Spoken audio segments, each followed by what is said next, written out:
Years ago, I was 28 years old. Mm-hmm. And IBM, I was very lucky to get to work with IBM. IBM was the most admired company in the world by far back then. So what happens is IBM did a corporate survey and they found out the bosses got bad feedback as coaches, not good at coaching.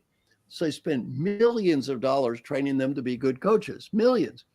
They did the same survey a year later. You know what changed? Nothing, zero change, complete waste of money. So then they have me to come in and study what happened. So I asked the employees, is your boss good at coaching? No. I asked the boss, do your employees ever ask for coaching? No. No. I asked the employees, do you ever ask your boss for coaching? No. Then this goes back to what you said. I looked at the performance appraisal form. You know what the definition of a top performer in IBM that year was? It was exactly this: performs effectively with no need for coaching. So what happened? Oh, The manager says, let's have coaching. What's the employee say? No, boss. nope, nope. I, By definition, I'm not supposed I to even perform ask for coaching. effectively with no need for coaching. They just vomit the words back. Oh, It was just like Ford, the same thing, right? yeah. Yeah, don't come to me with a problem. Don't come to me Okay, with a I don't problem. have a problem. Yeah. Pretend So, to not need a coach. I don't need a coach.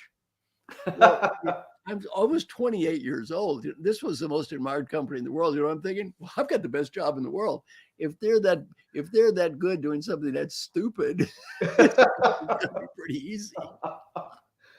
yeah, by definition, those environments were not built for people to learn and grow. It was for them to just find a safe haven and hide under whatever they were hiding.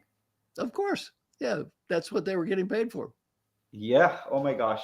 That Yeah. that is quite an observation that only somebody like you could make, because you can compare the organizational overall to something else which is functional, and then find out what in the environment or what is the leader doing, which is getting in the way of sometimes common sense. So Well, what happened, not unlike many big companies, is this silo doesn't talk to that silo. mm-hmm, So mm-hmm. this person designed the performance appraisal system. This person was doing leadership development. They didn't bother to talk. Right, right. Wow. Wow, that is really something that can be a barrier. That reminds me, when I was at GoDaddy, we had our CEO come from the Expedia group of companies, and he was a visionary in that. His name is Aman Bhutani. So Aman always wanted to have experimentation done at all levels in the organization, which means don't assume something. Always experiment and find out if the customer wants it or if this is going to work. So I had the opportunity to take and expand that playbook and make it a part of every single business unit. And that's when we figured there were organizational silos, that a website development group would work differently from the hosting group, differently from a customer care team. And so when we started to experiment, we not only brought the people together to discuss ideas to test, but also a whole lot of collaboration opened up, which told us, like in the past, it wasn't the case, where these different business units would come together to collaborate. And that can be a problem for a multi-billion dollar company, because if you don't communicate, if you don't work as a cross-functional team, you're not going to see the growth you want to see.